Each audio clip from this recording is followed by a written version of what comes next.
Welcome, everybody. Thank you for being here today. We have quite the crowd. Normally, I'd prefer to be sitting in front of you or standing in front of you. I'm always standing because, I'm very animated. I'm walking across the room backwards and forwards. So normally, I like to be able to do that. But I think that time is coming. I just think it's still a couple months away. But for right now, here we are. We're in a webinar. I can reach more people, and we can talk about some important things. So here, we're at the Greater San Diego Association of Realtors. There's my name. There's my telephone number. There's my email address. I'll post the email address later on as well so that you can get a hold of me if you have anything that survives this webinar. We've only got an hour. It's 10 o'clock. I'm running a couple minutes. I want to make sure I get all your stuff covered. So today, whoops, I lost my slide that says what we're talking about. So we're going to be talking about stuff that's going to be, legal in nature. You're going to think it's legal. I am not giving you legal advice. I am not a practicing attorney. I start every webinar with that because invariably I got people say, hey, what's the legal this and that? And I go, listen, I'm not going to answer that. I don't give legal advice. I do a lot of trial work, but mostly defending brokers. Your attorney hires me, whatever. Today, we're going to talk about one of my favorite subjects, which is counteroffers, multiple counteroffers, backup offers, and I've got a lot to give you. And by the way, everything that I do today, I will make available for you if you would like. Send me an email. Where are you going to send it? You're going to send it to Kevin at Burke Real Estate Consultants, or you can send it to education@sdar.com. So I've already shared my file with them so that they can actually get everything to you right away, okay? So I want you to be taken care of. I want you to have this. Again, this is a free member benefit for you from the San Diego Association of Realtors, and I want you to be able to use that in your business. So it's not intended to be a substitute for the advice of your broker, clearly not, or that of your attorney. I'm just a practitioner like you, 41 years in real estate, a long time. There's a lot of people think I know what I'm talking about. So let's get the show on the road. Let's get started. And again, I'm going to bring up my share, and I have, gosh knows, I've got a lot to tell you about. So let's get started. So here's my counteroffer form, okay? My counteroffer form is our subject matter today. Now, I want you to remember something. There's certain little rules in here that say that a counteroffer is a rejection of the offer. Linda reminded me again of that today.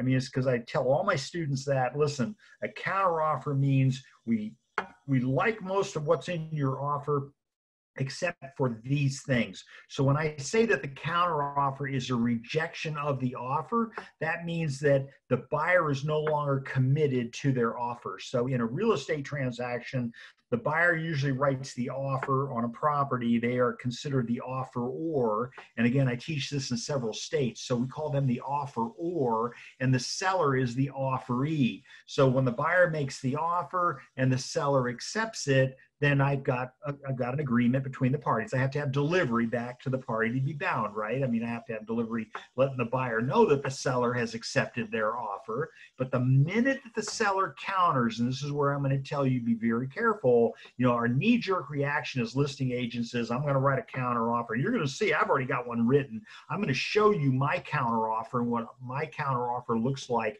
I've already written it because I know what I'm looking for in an offer that's usually going to be problematic for my client. I'm going to show you what that means in a second.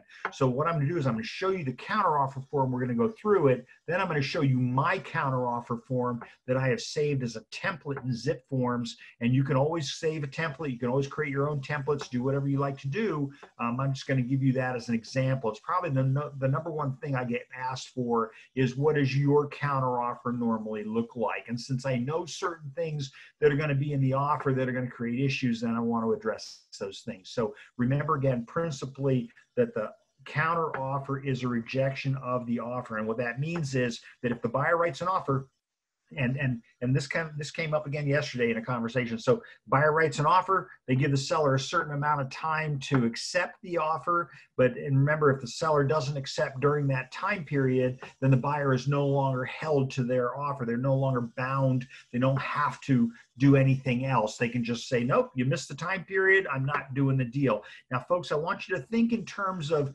generally what we're talking about, because I know there's some people out there that are going to say, well, you know what, they missed the market. Why would the buyer ever not let the seller do the, why does the seller need 3 days to make a decision, right? Why don't you make it, why don't you tighten that up? Why don't you make it happen sooner than that? You want a decision. I'm assuming your buyer wants to, know if they bought the house at the same time that, the seller already knows they're going to sell it. So, how are we getting in the way of that? So buyer writes the offer and the seller misses the time period, then that means the buyer is no longer committed to their offer. But if the seller accepts it later and then the buyer agrees to move forward, then we can still have a contract based on that. I wouldn't let it get too long in time, but we want to watch. And again, I teach continuing education for attorneys, but this is not a law class, okay? So, all right, so again, if the seller does accept the offer during the time period, then it's over. We've got a contract. We've got an agreement between the parties, right? If the seller counters it for any reason, that means that offer is now no longer binding on the buyer. So null and void, no longer, okay, subject to whatever terms the seller puts in their counter offer. So again, the counter offer is intended in some cases to just adjust a couple of things or to handle a couple of issues. And I know that in practice, a lot of us will throw in all of our stuff because, what's the most important thing to the clients is just the price, right? So let's take a look at their form. I'm going to do, I'm going to do an edit here. I'm going to create the ability to actually go ahead and annotate the document. So this is, we wrote in here seller counter offer number 1 because there is always going to be a number 1 for the seller. Okay. So, and then we'll have a number 2 and number 3. We actually spent a year discussing how to do this. Okay, so it may not be used as a multiple counteroffer. If you're doing a multiple counteroffer, you need to use a multiple counteroffer form. If you send this counteroffer to 5 different buyers and all 5 accept, you might have created a contract between the buyer, all 5 buyers, and the seller at the same time. So please don't use this when you're facing multiple counteroffers. Only use this when you're facing a single offer, okay? So again, here's my date. That's going to be my date that I'm preparing this. This is a counteroffer to, normally it'll be a purchase agreement. I don't know why we have this box here that says buyer counteroffer, because if this is in fact seller counteroffer number 1, then there is no buyer counteroffer. Won't be one coming until later if there is one.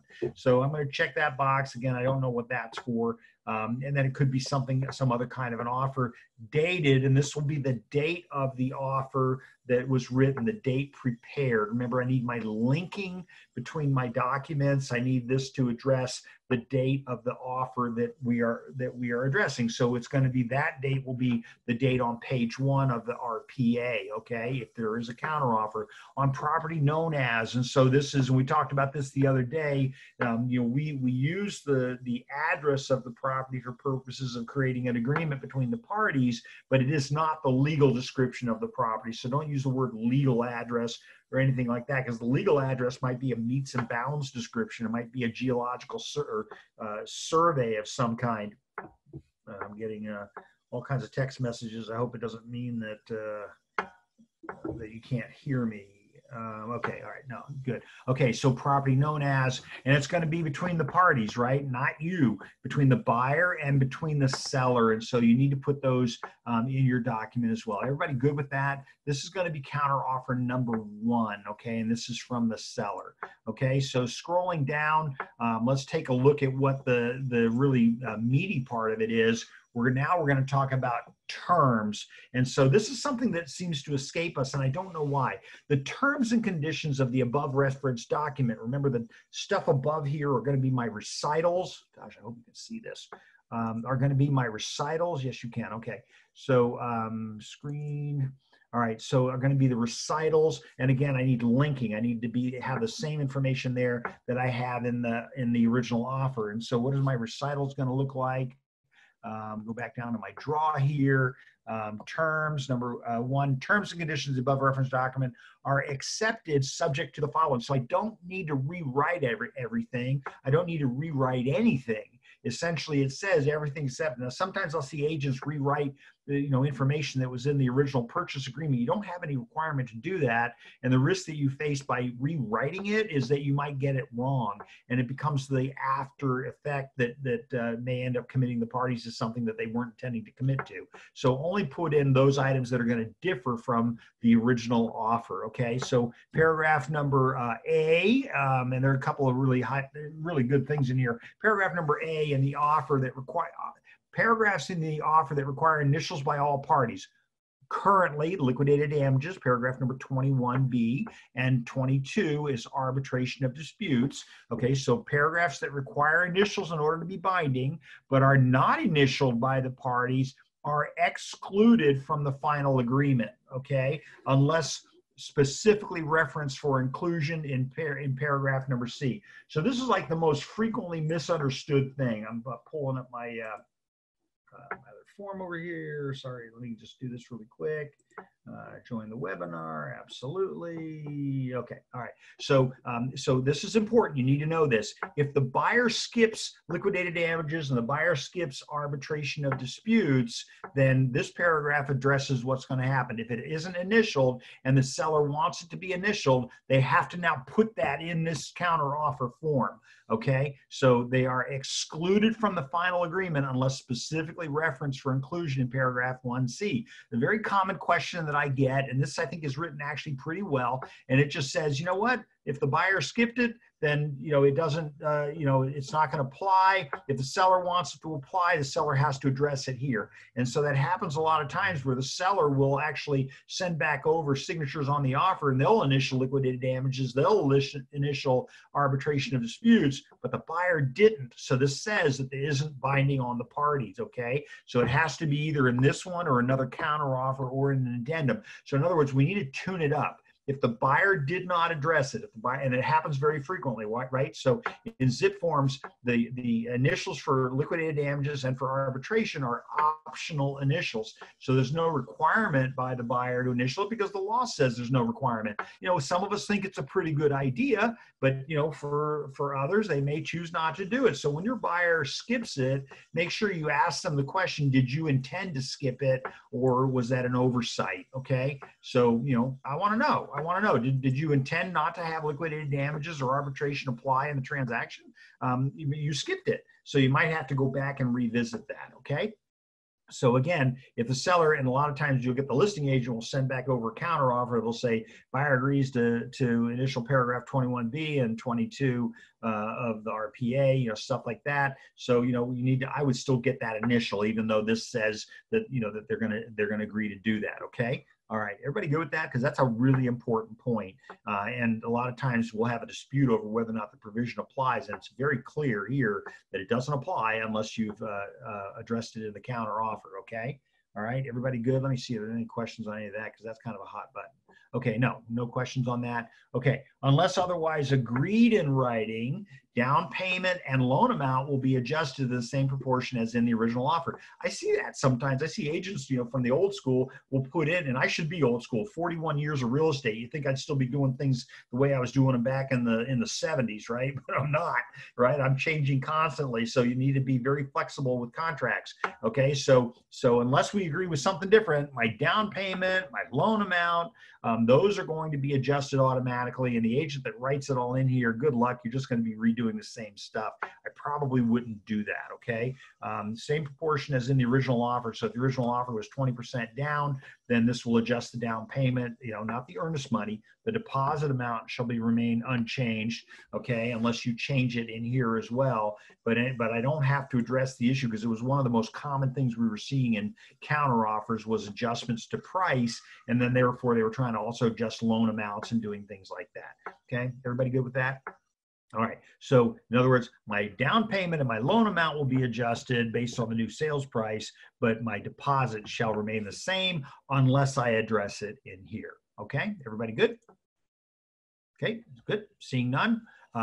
let's take a look at my other terms. Now, this is the fun part of stuff, right? So this is the part where I tell you that if you didn't think you were giving legal advice, I think you're giving legal advice here. So anytime we fill in things, you know, there's always a possibility that we are giving someone legal counsel. I'd be really careful about doing that. You have a license that says that you can. You have a license that says that you can do, you know, that you can discuss terms of the contract and things like that. But if it gets, you know, Robert Sunderland, an excellent attorney on our risk management committee, made a great comment one day. I've never forgotten it.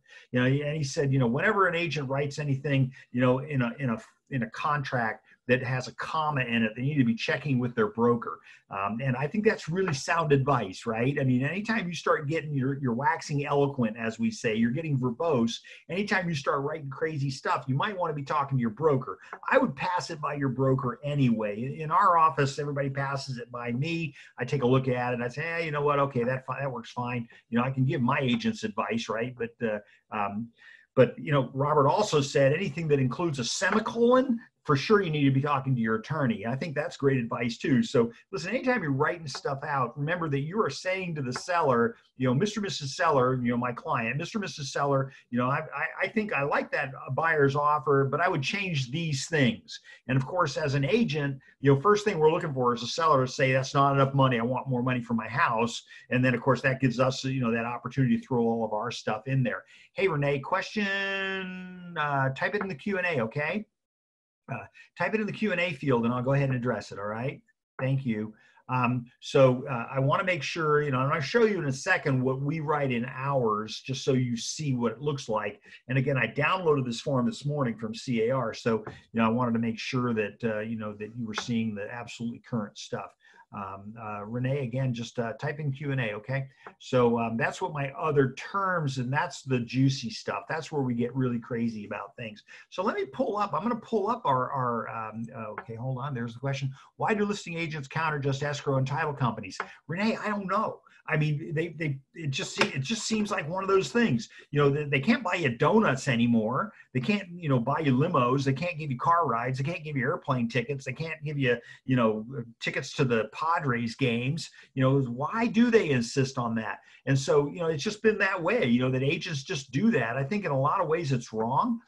So for example, take for example the fact that the seller requiring the buyer to use a particular title company in a real estate transaction might be a violation of 15 U.S. Code 2608 RESPA, right? And when the buyer's got a government insured loan, VA, FHA, Fannie Mae, Freddie Mac, Ginnie Mae, you know, all those things, okay, not Sallie Mae, because Sallie Mae is a student loan, okay, but anytime they're doing any of those kinds of things, you know, the seller's requirement that the buyer use a particular title company it could be a violation of law. It could be, right? So, you know, does the seller really care? I mean, the seller doesn't usually care. It's usually an agent-driven thing. So my caution is be careful about requiring it. I had a transaction in Coronado quite a few years ago where there were 8 counteroffers and they were all the title company. It's like, really? You know, so make sure that, of course, your client is using a company that you know, pays claims, because it's an insurance policy. But, you know, what do you do about escrow? We had a lot of issues up in Los Angeles where people were directing traffic over to particular escrow companies who were then running off with the buyer's money. So you know what? You know, be careful. Remember, you are the advocate for your client, and you need to advocate for your client. So if you get countered escrow and title, it's probably because there was a whole bunch of other stuff in there. Thanks, Renee. Thank you so much. That's very kind of you. So, you know, but the bottom line is that, you know, I would say, hey, you know, like we have a counter. I'm going to show you. We have a counter that addresses escrow and title companies. And so will we roll over if they counter back with a different escrow and title company? Well, it's going to depend on a lot of different things. So that's my other terms is going to be where all the craziness is, okay? That's where all the stuff is that you know, we are going to tell our seller that these are important things to you, even though the seller might not have been important to the seller. I don't know how many transactions that I've done. We're doing well over 100 transactions a year, and I just never have a seller. I have one today. I can't say. So I have a seller today who says, you know, I've got a binder with this title company, and so I want the buyer to use that title company, right? Because I'm selling a piece of property that I bought. I have a binder on it, and I'd like to be able to use that. If it looks like you're forcing the buyer to do it as a condition of sale, you're probably going to have a problem. Thank you, Renee. Daniel, good question and answer for a common broker requirement, because the seller really doesn't care. They don't care. They escrow. What's escrow, right? As you said earlier, the seller wants to, gosh darn it. Sorry, I got to figure out how to turn my phone off. So as you said earlier, the seller wants to maximize net profit. Sure they do. Right. So the seller wants to, and we have this happen with like bank REO properties where the lender requires a particular title company. And they were doing that for a long time. They said, if you want the transaction, you got to use our title company. And then they realized, oh, no, that might be a violation of law. So they changed their tune. Now they said, yeah, well, you don't have to use our title company, but if we use your title company, you have to pay our policy. So, it's like, wow, good catch. Right. So I thought it was pretty clever. Okay, so let's take a look at some more in here. The following attached addenda are incorporated into the seller counteroffer. So you might have an addendum.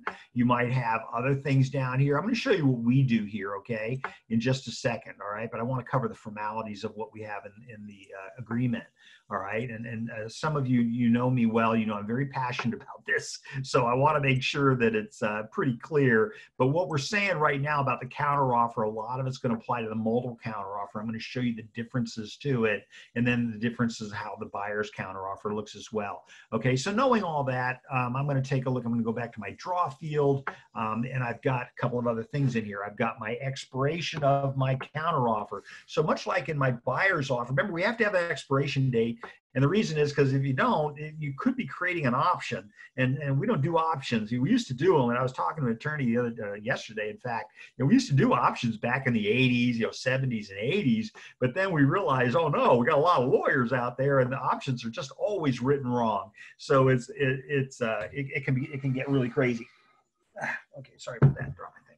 Okay, so we're going to put in a time for the expiration of the offer. So in this case, a time that if the buyer doesn't respond, because remember now we switched roles, the buyer was the offeror, the seller was the offeree, but in a counteroffer, now the seller becomes the offeror and the buyer becomes the offeree. And I teach this in quite a few states, and this is the way we talk, okay? So expiration, we have to create, again, same rule of logic, we have to create an expiration date. So if this counteroffer shall be deemed revoked, and the deposits, if any, shall be returned unless by 5 p.m. on the third day after the date it is signed in paragraph number 4, okay? If more than one signature, then the last signature date, or by a date certain. And how many times have you heard me say that?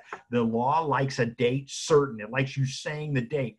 Personally, I don't know what you're giving anybody 3 days to do.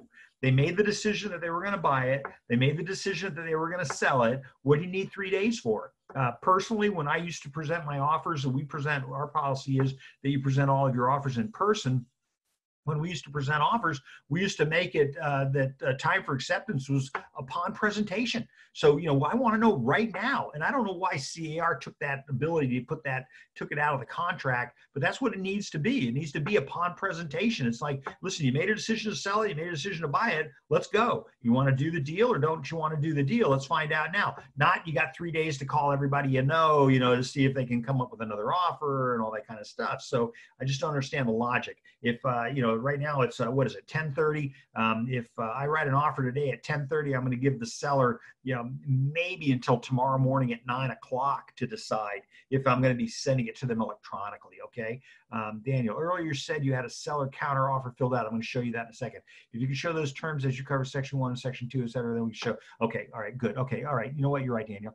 Then offer a Q&A. Okay. So let's take a look at, I want to show you what mine looks like. All right. So let's take a look at what ours looks like. This is my seller counter offer. So this is the counterpart to the blank form that we were just looking at. This is what I have written in. And if you have any questions, and again, this is not advice to you on how to fill out a counter offer, but I know in my experience that every offer I get, it's going to have something in it that's going to be problematic for me.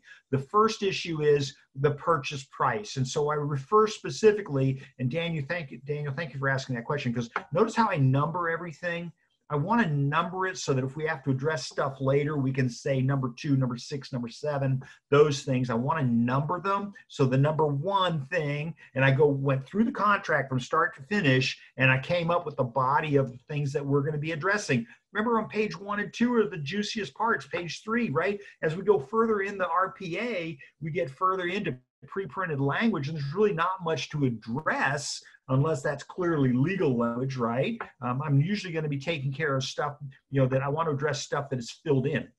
So when I'm looking at the contract, I rarely read. I already know how to read the contract, right? I know how to read the pre-printed language. I suggest you all do too, and that's why we do these classes, okay? But at the end of the day, I know that if I'm going to get in trouble for something, it's going to be something that they either checked or didn't check, or it's going to be something that they filled in or didn't fill in. Okay, all right. So paragraph number 1. Whoops, another question. Okay, good. This is good. Thank you for the feedback. Hi, Jane. Here's my question, the counter asked. Okay, so we'll talk about that. Let me finish this one real quick, Jane. Thank you. Hold on to that. Well, obviously it's on the screen, so I'll pull it up in a second. So we look at purchase price. That is the #1 issue between the buyer and the seller. It just always is, folks. And it happens to be at the top of the queue in the RPA. So my thing is going to say RPA paragraph number 1C, which happens to coincide with the purchase price to be, is going to be X dollars. So I already know X dollars. So I put that in there. This is in my counteroffer template. And then I just go in and fill in the dollars when the seller tells me, here's how much, well, the buyer offered this much money, here's how much I want. The buyer only offered me $1 million and I want $1.1 million. Okay, so now I can just go in and type in $1.1 million. I don't have to retype this every single time. Create a template. Your business is a rote business. Paragraph number 2. So number 2. Okay, folks, let's look at this. I want to show you how I'm doing this. This is important. This is how lawyers think, okay? Here's paragraph number 1. Here's paragraph number 2. Paragraph 1D, which happens to be the time, for closing, okay? We don't do 30 days after acceptance. We don't do 60 days after acceptance. The law likes a date certain. Tell me the date. Okay, so that's what we do. We put in the date. When the buyer comes to us with an offer and they've checked the box that says days after acceptance, we look at it, it says 30 days. We talk to the seller says, I'm good with 30 days. We go on the calendar and we look at what 30 days is. Okay, and that's what we've got 3 of them accepted yesterday. All of them, everybody understands we need a date certain, and that's why we do that. And that's why this is what it says in my template. And again, folks, I'll send all this to you. If you want me to, just send me an email, kevin@burkerealestateconsultants.com, and I'll pull it up on the screen later. Let's take a look at paragraph number 3. 3A, what's 3A? 3A is my deposit, right? So, usually when we write our offers, we write our offers with the earnest money, the initial deposit being 3% of the purchase price. We're going to deal with that later on when we're talking about liquidated damages. But, a lot of times we get an offer where the buyer has put down $1,000 when the property is, $1.5 million. Well, a seller is going to take the property off the market for $1,000. The law says, all right, if you agree to it, then fine. But here's the problem. Later on, am I going to litigate over the $1,000? I have a lawsuit where the buyer put down $10,000 on a $900,000 sales price, and now there's a dispute between the buyer and the seller, and they're all, the seller's frustrated because they got to go to small claims court to deal with it when they should have asked for $25,000 or $27,000 and bring it up into superior court. And there's just lawyers aren't going to mess with it because it's in small claims court. So, it's really, there's nothing in there for them. So fine. I need to make it interesting when I'm talking about consideration in a transaction. At least if I'm talking about dollars, I want it to be a figure that's worth defending. Okay. And then paragraph number 4, and Jane, I've got your question in the back of my mind here, so we'll look at that in a second. But number 4, paragraph 3E, we like a copy package. We call it cross-qual. You see language like that. We don't put that in our listing in the MLS, but our contract with our seller, the RLA, says that the seller requires a cross-qual. Okay, it says that. We can't just unilaterally put that in. The seller has to agree to do it. So we don't put it in our listing in the MLS, but we do put it in our counter offer. So, and again, remember, that's lender to lender. We do not want the buyer's personal information in our file. We want the lenders talking to each other, and then the seller's lender. Notice how it says the lender of seller's choice. The seller's lender will report back as to whether or not the buyer can actually get that. We've had many we've got one right now where the seller's lender says, there's just no way that the buyer can get that loan, even though the lender for the buyer says that it's there. And then when the buyer's lender gets called out on it, they find out that in fact that they can't get that loan. They don't even offer it. So those are reasons that we want that look-see between the lenders, not in my file. I don't want that information in my file, right? But I do want that information. I want the lenders to talk to each other, and then the seller's lender will tell us whether or not the buyer is able to get that kind of a loan. Okay. All right. I think I saw another question. Jane, let me hit your question here really quick. And again, thank you, Daniel. That was a good suggestion. Got a couple questions. Hi, Kevin. Here's my question. The counteroffer asks for appraisal contingency to be removed. Oh, so you're talking about a specific thing? Okay, during the transaction. Okay, I'll come back. Let me come back to that, Jane. I will. I promise you, I will answer that before we're done today. Okay. What do you think is the appropriate percentage of sales price for the good faith deposit to be? So good faith, yeah, right. We used to call it earnest money. And now we changed the language to initial deposit. They changed that without checking with me, but I always liked EMD, earnest money deposit. And what's the appropriate amount? It's whatever the parties are going to agree to. So, it could be $1. Remember that the law requires consideration in a real estate transaction in order for the agreement to be binding, but the law doesn't say it's dollars. The consideration by law is an exchange of promises. So I agree to buy your property. If you agree to sell it to me, it may be all I need. The reason we throw money in there is to, make it worthwhile, in case one of the parties decides, to exit the transaction, wrongfully. We want to be able to go after it in some way. So we put ours in at 3% when we write our offers, because if everybody agrees to the liquidated damages provision later on in paragraph number 21B, if everybody agrees to that, then that would be the limit of the buyer's liability, hypothetically. Remember, liquidated damages is intended to create essentially a parachute in the event of a free fall for the buyer. But, not all buyers want initial liquidated damages. So like in this market right now where the market's going crazy, it's going up and up and up, the buyer might say, I don't know if I want initial liquidated damages. If I walk away from this deal, the seller doesn't suffer any damages. So why am I giving them free money? So make sure you don't over-explain that paragraph to people. So, okay, good question. So if you tell the buyer to respond on same day and they don't provide cross-qual copy package on that day, is the deal canceled? And the answer is no. It just may be a breach of the agreement. That's why I say be careful about what you write. But with us, we give the buyer 3 days to discuss with the lender of seller's choice, whether or not they can get that loan. Okay, so we need some kind of backup corroboration that in fact they can actually get it, and not use the seller's lender. That's not the issue. We can't do that. We're not going to do that. We want them to use their lender, and the lenders know what they can talk to each other about, right? They know what Privacy Act issues are and stuff like that, so they can provide a copy package to each other. They know what they can provide, and let them talk to each other. They're both bound by that, by what it takes for them to get their license. I'm not a lender. I don't do loans. So the answer is let the lenders talk to the lenders.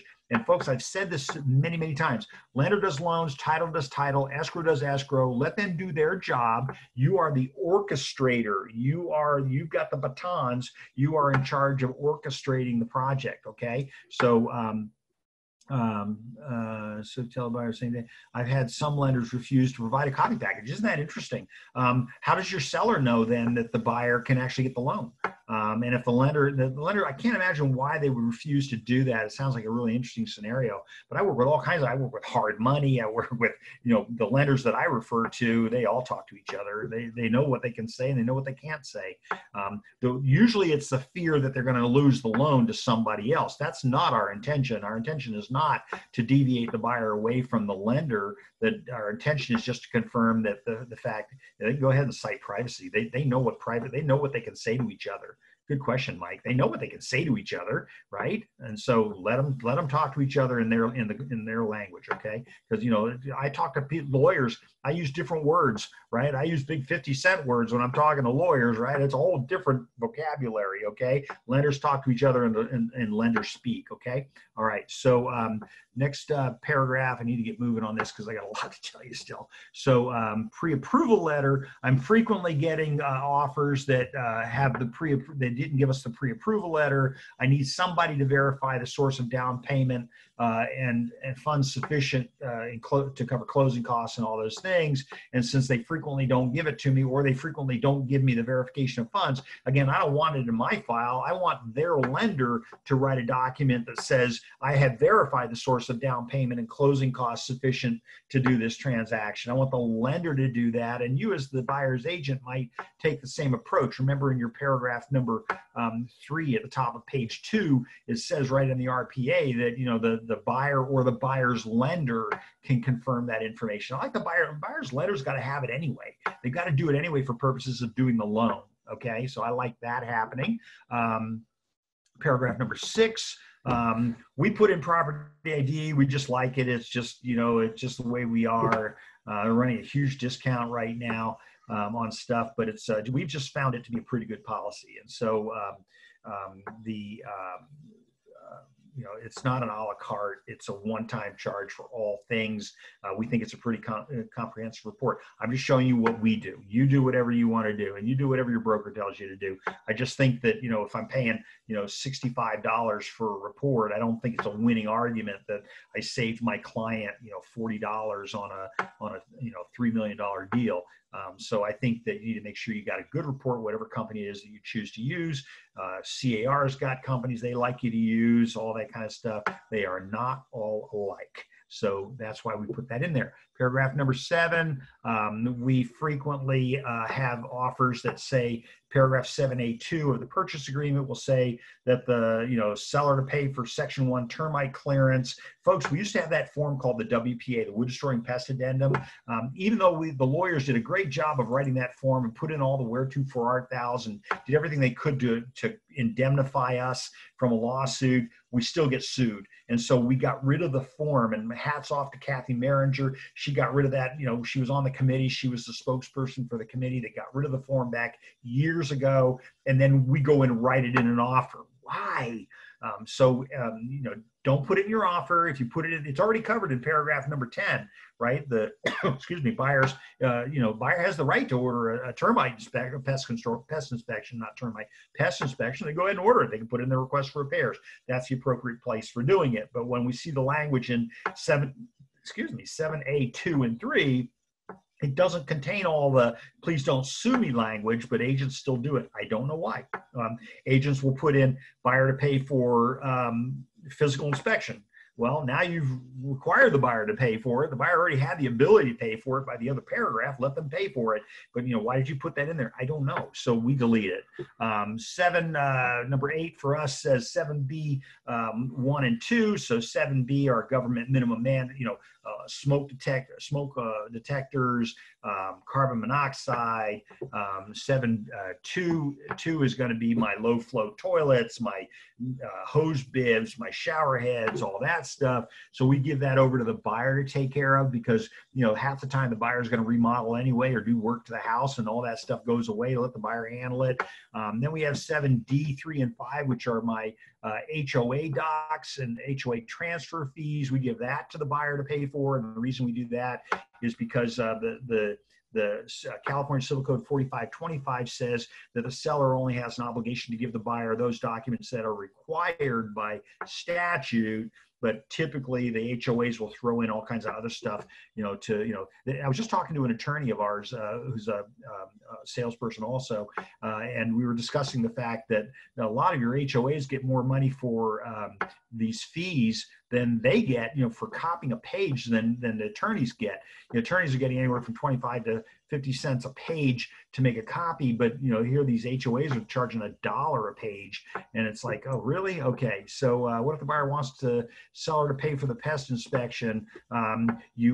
No, the seller's not supposed to be investigating their own property. The buyer investigates the property. The seller's duty is to disclose what they knew or should have known, and so I disagree. I don't think I would have the seller paying for a report, but a lot of times we have a problem where a lot of people will say, well, if the seller pays for the report, like VA, for example, the VA doesn't require a report.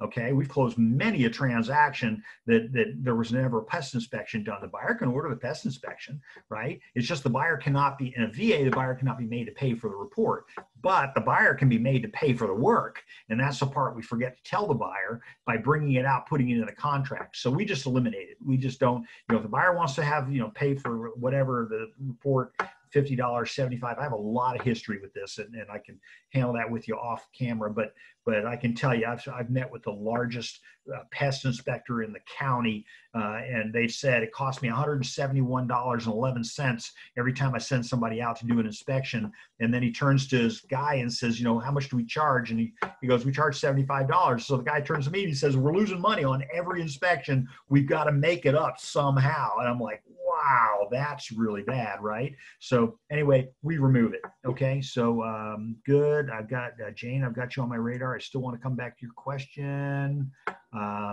So anyway, you do whatever your broker tells you to do. My advice is I wouldn't put it in there. Paragraph number 9. We put in our escrow company that we like. We put in our title company, number 10, that we like. We take a shot at it, right? It's surprising to me how many offers that we get where the agent says, I'm sending you a clean offer, and the clean offer translates to seller's choice, seller's choice, seller's choice. I don't want the contract to fail for vagueness. So I need to actually, if you're going to send me an offer that says seller's choice, I don't know how that's representing your buyer. Okay, but I'm going to put back in, I'm representing my seller. We like these people. So I might have to fill in the blanks that got left unanswered in the contract. Okay. Question, emails the link to the recording. Ed, yes, send me an email later. I will send you this link. There's no way, I have so much to tell you about, and I'm going to hurry it up here. But, a lot of what we're going to be talking about, I've already got it already. We're covering the meat of it right here. Daniel asked a great question. Show us what you do. This is what we do. And then it's going to apply to multiple counteroffers as well. We're just going to talk about the language that's going to differ. So escrow title, paragraph number 11, we don't like to counter out home warranty. If the buyer has picked a home warranty company, that's back on the buyer. We like that. We don't have a problem with that, but a lot of times we get that offer that says seller's choice or buyer's choice. So it has to be named specifically in the contract. And so that's why we have this language in here. So that's going to cover a lot of the boilerplate. What is your email? Marvin. Okay, Marvin, I'm going to pull it up because I'm having a couple of questions on that. I'm going to pull it up here really fast. Here's my email address. No, it's not. Here it is, kevin@burkerealestateconsultants.com. Listen, I'm here to help, okay? I don't work for SDAR, but I do want to see you do good. So as I said in yesterday's webinar, if you look good, you make me look good. So I want you to look good, okay? So I want you to know what you're doing. That's my email address. Send me an email. We do a weekly update that we put on, that we send out, and then you just click on the link, and then it takes you straight to the webinar, so you're not searching for it. Thank you, Marvin. Thank you for that. Appreciate that. So anyway, that's that. Let me get back to my contract, and believe it or not, we are going to be able to get done on time. So here's where we are. Again, I'm going to scroll down now because now I'm going to look at my addenda. So in my addenda, I'm always going to include the AC form because they almost always misspell our name. So I have to clear up confirmation of agency. Remember, when you get your agency disclosure done, you are disclosing agency to your seller, you're disclosing agency to your buyer, you are disclosing the concept of agency. The law requires that you confirm agency. And Veronica Kilpatrick, and I love Veronica, there's no secret, she is the deputy commissioner here in Southern California, and she says, you know what, we keep forgetting to confirm agency, and you have to confirm it because the law says that. So we got to confirm agency. That's my AC form, and then my MCA is my market conditions advisory form. My SBSA is my seller or statewide buyer and seller advisory. My SPRP in case my seller is needing to buy to sell. So my seller's purchase of replacement property. My WCMD is my water conservation. And then I use my SDAR forms. Folks, you need to be, this is the standard of care in San Diego. My addendum to purchase agreement, my local area disclosures, and my SPQA is my seller property questionnaire addendum. Many times, imitated, never duplicated. So, these are free member benefits for you. Please make sure that you're using those. Down here, my expiration date, it says right in here that if, again, I talked to you earlier about 3 days. We don't do 3 days. We've always got, we give them less than 24 hours to respond. And then I don't want to, become part of the contract. So I don't put my name in there. I put none other. Marketing to other buyers. Buyer needs to be aware. Seller's got the right to continue to offer the property for sale. So until the buyer puts it together and delivery back to the seller, there is, the seller is going to go on and market to other people. And I'm sorry, in this economy. We've had it happen just recently. We got all these offers coming in right behind the first one. First one's sitting there going, well, we're the first offer. And it's like, yeah, I know, but we have an obligation to present all offers to the seller, and you hadn't finalized yours yet. You're still playing games. So, you know, guess what? Now you got a bunch of offers to deal with. So that's my marketing part. If the seller gets another offer, then the seller is advised to withdraw this seller counter before accepting another offer. And that's going to be my CAR form WOO, which is my withdrawal of offer agreement. Okay. Addendum. I'm confused about 1C. Hi, Deborah. Where it references prior to seller's acceptance. This is seller counter offer, right? If the buyer, where are you? 1C. Oh, up above. I'll have to come back to that, Debbie. I got to get this done. You covered this already. I did step away. Not a problem. It's in the webinar. It's already in the tape. I'll send you the tape. Okay. But good question. It's a good question. Okay. So now the seller signs this counter. Remember, not a multiple counter. Signs this counter, and then they date it over here, and then the buyer can accept it.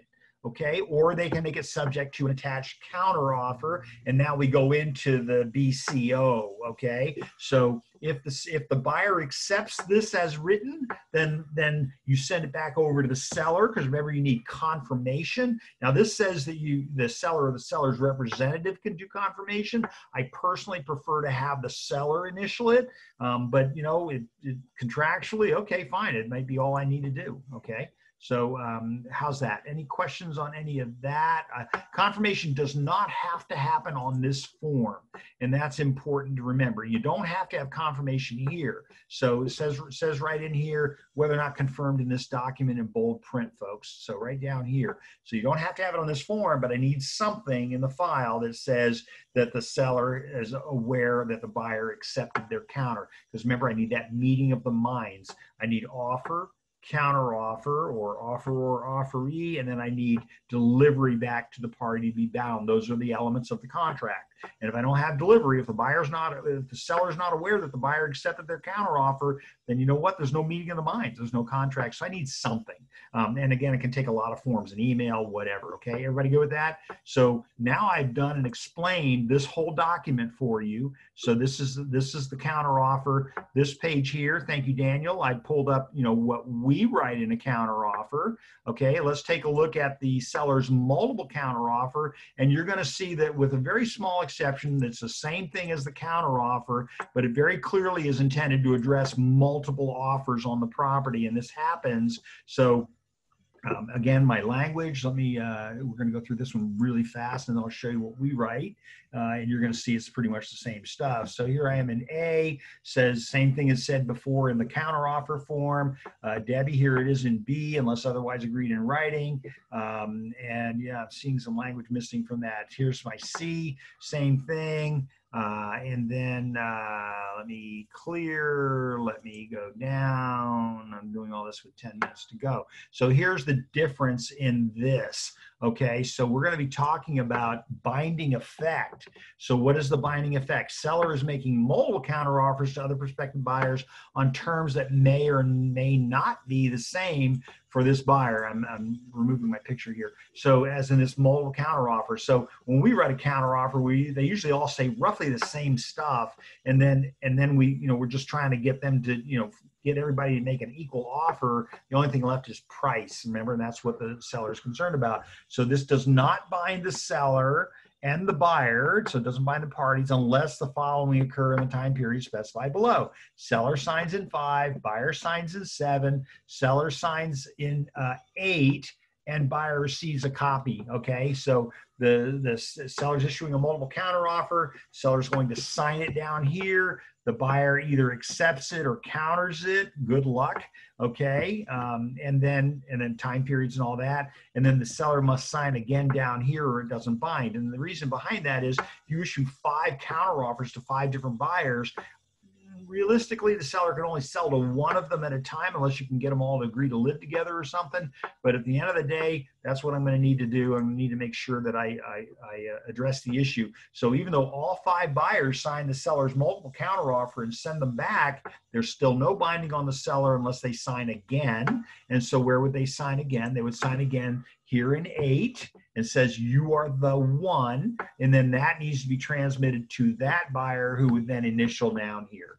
Okay, everybody good? Doesn't have to be confirmed in this document. Same kind of language as before. Everybody okay? I saw a question pop up.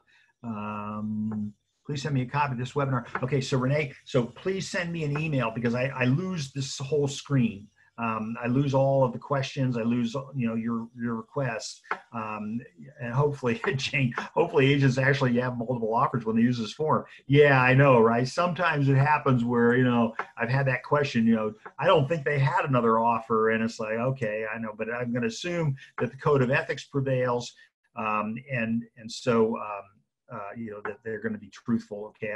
I assume the goodness of everyone. This is just my philosophy. I believe in the goodness of all people until they prove otherwise. And we give them plenty of opportunity to do that. So Daniel, can we see your counter offer filled out? I assume you mean my multiple counter offers. So let's go up here to my multiple counter offer form. And there's my multiple counter offer form. So you can see it's pretty much the same as my counter offer form. All right. Notice this is pretty much a copy paste from the language that was in the regular counter offer. Here's all my same addenda for everything. And then again, none other, and then down here, none other. So the same language in my multiple counter offer form that was in my counter offer form. So this is my filled in version of the seller multiple counter offer. This is my not filled in version of the generic seller counter offer form. Okay, so thank you, Daniel. Thank you. I sent an email to get the templates, please. Yeah, send me an email. The templates are changing. They were supposed to change on Monday, right? I'm looking in there and I'm finding that the forms did not necessarily update. So CAR hasn't, like the SFLS is not in there. Square footage and lot size advisory is not in there yet. Neither is the change to the listing agreement. So those are the things I'm waiting for. I will change my templates. And when I change my templates, I'll make those available to you. In the meantime, I can give you my current templates. Send me an email. I'll give you my current templates. But the new templates won't be done probably until this weekend. Okay. So, okay, Kevin, great to see you. Oh, hi, thank you. Any advice on backup offers? Yeah, we're going to talk about backup offers in a minute. So we're going to do that next. So everybody good on multiple counters and all that stuff, right? Let's go into backup offers. Great question. Thank you so much for asking that question. So let's take a look at my backup offer, okay? And so in my backup, sorry, that's my buyer counter. So that's my generic, this is my generic buyer counter offer. I apologize. You see a lot of the same language. So in this case, what I'm going to be doing is I've got buyer counter offer number one. Please use it as the counter offer number one. And it's going to always be a counter to the seller's counter. So remember that the buyer always writes the odd counters, the seller always does the even counters. But the seller here, the assumption would be number one, please fill in the box. Okay, the date prepared, that's the date you actually did it. The date of the original offer, that's the original offer on page 1 of the RPA, okay? Property known as, and then between the parties, okay? So here's the same language that we saw before about, paragraphs that require initials, and our initials have to be addressed, otherwise they don't apply to the transaction. And then here's my prorations of down payments and those kinds of things. So this is my buyer counter offer. So I'm going to show you, this is the generic form. And again, it has the same language for acceptance, the same language for expiration that we saw in the other. Okay, let's take a look at mine. This is the one that we use in our office. So with the assumption is that the seller has accepted our offer, but then they rejected it and gave us a counter offer that only had a couple of points in it. We know from the buyer's side, and we always tell our buyer, whenever we write an offer, we always tell our buyer, expect that there are going to be two counter offers. There's going to be the seller's counter offer, and then there's going to be your counter to the seller's counter. We just prepare our buyer for it. You set up the expectations in advance, folks. So that's what we do. So we know that if there's going to be a haggle, it's going to be over what? It's going to be over the purchase price, because that's really the only thing that the parties care about. And again, remember, I have numbered them. So I've numbered them, making them easy to address later. Paragraph number 2, it's always a fight over escrow. Number 3, it's always a fight over title. Again, as I said earlier, they can't buy you donuts anymore. I don't know what the fight's all about. For me, I have a lot of transactions going. I do like to have them all in the same place because then I'm not calling 35 different people, or I deal with an escrow company, that doesn't return my calls. That makes me insane because I'm calling their lawyer next. Okay, home protection plan. you know, we put that in there because we assume that they counted out our buyer's home warranty, and we don't want that to happen. We want the buyer to have, you know, it's a 13-month policy, so we kind of like that policy. And then scrolling down, same language that, you know, we had in the regular counteroffer. So let's now go ahead and take a look at our backup offer addendum. And our backup offer addendum, so here's the thing, and this gets missed a lot. You know, you write an offer on a property, the listing agent responds, we've already got an accepted offer. Now you want to be an official backup, don't you? I think you do. So you want to be an official backup position, which means you want, if the primary offer goes away, you want to be there. You already want your terms agreed to. So buyer negotiates with the seller over price, over all those things, and then boom, you pop in the backup offer addendum, because now after the buyer and the seller have come agreement on terms, now you put them in first position, okay, or second or third or fourth. And so I've done this very effectively where I've got 10, 15 offers on a property, and I've asked everybody, do you want to be an official backup, or are you going to take the position of just call me if your deal falls apart? Well, I don't want that. I want something that's very official looking. So what do you think of the buyer taking cash instead of a home warranty? That's a great question. I can't give advice on that. I don't know. Or credit and escrow. I think for repairs, I like to have credits in escrow. I don't like sellers doing repairs. Okay, so back to my backup offer addendum. Notice that there are a couple things on here that I need to address. Up here at the top, again, I have what we refer to as the recitals, which is the part that binds this agreement to the other agreement. Remember, again, buyer and seller have negotiated their deal, and now we're going to be in backup position number 1, and it's contingent upon cancellation of any prior contracts. Okay, and then the seller has to give us that cancellation by a certain date. Okay, so now the only thing that's going to change is down in here. What do you do with the buyer's deposit? So if you leave the default language, then the default language says that it's 3 days after the seller gives the buyer written cancellation by all parties to the prior contract. If you check this box, then that means it goes to escrow immediately, okay? Most escrow companies don't want that, but okay, fine. Same thing applies to time periods. The default language says that that time periods begin by the contract based on after the seller has given signed cancellation of prior contracts, or you can have them start right away.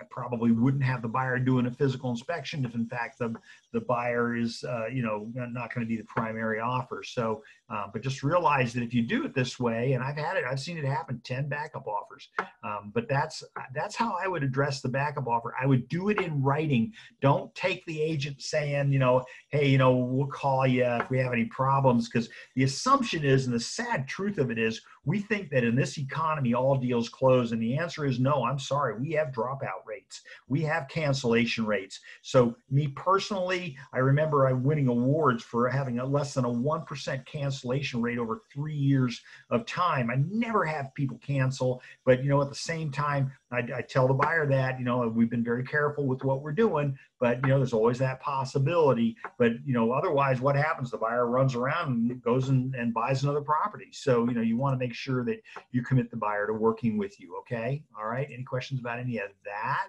I like that backup offer form. Notice down at the bottom of the form, you will see the language that the seller can use to notify the buyer of cancellation of a prior contract. Okay, and that's going to trigger that now the buyer is the primary offer. And that's your goal ultimately, is to be the primary offer. So I've got like 3 seconds left. I want to answer Jane's question really quick. I want to show you, let me show you a couple of things that I have available for you if you want them.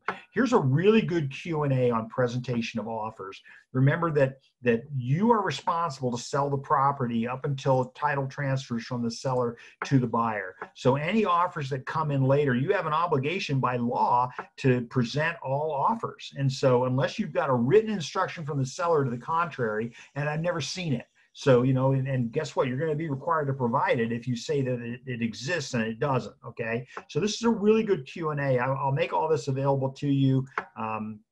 Here's my quick presentation, quick offer presentation guide. So here you go. Is the real estate, and all the stuff I tell you is going to be stuff you're going to see in here. Real estate licensee obligated to present all offers to the seller? The answer is absolutely. All the way, unless the seller says no, in writing, express. And by the way, up until the transaction is closed, and Veronica Kilpatrick, and I mentioned her earlier, she said you have an obligation, keep it coming. And by the way, you have the right to be able to put all of your present all of your offers in person. The law says, your MLS rule says that you have a right to do that. Here it is: requires listing broker members of the MLS to submit to the seller all offers, and then requires listing broker to present the offer as soon as possible. So this is all written out for you. And then finally, the last thing that's in here is CAR's work on counter offers. This is good stuff. And again, if you want me to get a copy of this over to you, I'm more than happy to do that. Share my email again. I knew you'd think that was important. So let me show you my email again, and I want to go back and answer Jane's question. So here's my email again, Kevin@Burke Real Estate Consultants. And then I'm going to pop up here while you're writing that down. Hopefully you can see it, and I haven't blocked you from seeing it. Debbie, I can answer your question a little bit too. Well, you had a lot of really good questions today, folks. I'm so proud whenever I get to work with you, and you've got great questions.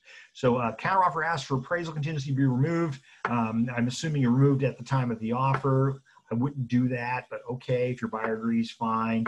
During transaction, appraisal comes in low, and so your contract says, your RPA says that if you remove that appraisal contingency and then the property doesn't appraise, you don't get out of the transaction because you couldn't get the loan.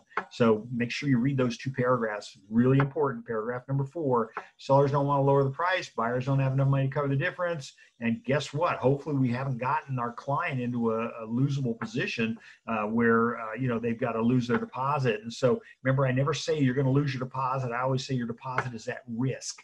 Okay. So now the buyers can't get the loan. I'm sorry. And so again, can the buyers cancel and get their money back? And I'm going to say they need to talk to counsel. And I spoke with someone yesterday who asked me a question. And so I know the difference between when they need to talk to an attorney, and you need to be prepared to say that to people. You can't be the knower of all things. You cannot give legal advice. Okay. So watch out. Jane, great question. Okay. So I can't give you the answer because I don't know. A lot of things are going on in there, and it's legal advice. So Debbie, Jane, if you want to hit me up afterwards, I can talk to you about that on a sidebar. I'm confused about one C where references prior to seller's acceptance. This is the seller's counteroffer. I'm not sure if I understand your question. Do share. Pull my form up again. Are you talking about? Are you talking about, my 1C, I think you're saying? Yes, prior to seller's acceptance. So essentially I'm saying in there, well, this says days after seller's acceptance. I know I have language in there someplace. Yeah, prior to seller's acceptance. So I say, essentially there's no contract. And again, this is probably close to legally, there's no contract until the buyer gets that pre-approval letter come in. So it's a condition of the transaction. I might lose on that in an argument, but I'm not going to let that create the problem for me. It's going to be the seller's decision if they even want that in there.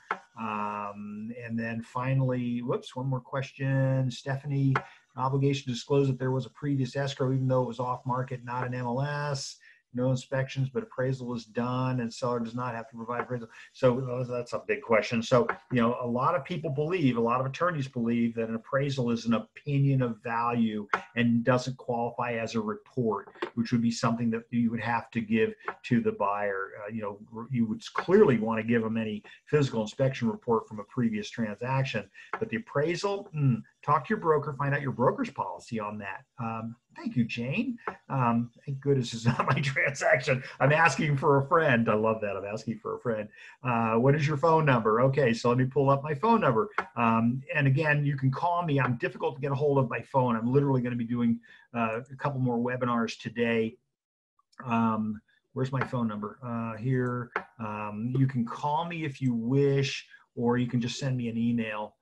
Here is my phone number, 858-509-7500. I am extension number 4. I've got a lot of people logging off already. So Mike, so upon acceptance per 3HJ, if it takes a week, does COE occur 1 week later or still for your specific date? That's why I put in a specific date. So the longer it takes the buyer to get around to giving the seller what the seller wants, you know what? Clock is ticking. What can we do with offers that came in when we're already in escrow? You present all offers to the seller. Very clearly, all offers go to the seller. You can counter them, but remember, they will only be in a backup position. So if you are currently under contract with a buyer, you need to tell the new buyer or the buyer's agent that you are currently under contract and you're more than happy to entertain them being a backup offer. And I think, you need to really focus on getting that written backup offer. So now buyer and seller will negotiate their offer back and forth with each other. And then once they come to terms, then everybody signs the backup offer addendum. Okay. All right. Other questions? Can everybody see? There's my email address. Happy to address. I can't see how many emails I have at this moment. I'm sure it's a lot. But anyway, send me an email. I'm more than happy to help you in any way that I can. Absolutely, boy, yeah, a lot of really good questions today. Thank you all for being here. We're going to do another one this afternoon on the RLA, and I'm going to show you the new listing agreement, the red line version of it, and show you the differences between the listing agreement and the old one and the new one. Thank you, Mike. That's very kind of you. Thank you, Cheryl. Absolutely here to help, folks. I want to make sure you're doing okay. All right. Remember what I said earlier? You look good. You make me look good. I want you to look good. Okay. Thank you all for being here. And hopefully I'll get to see you again this afternoon at 1 o'clock. Take care. Bye-bye.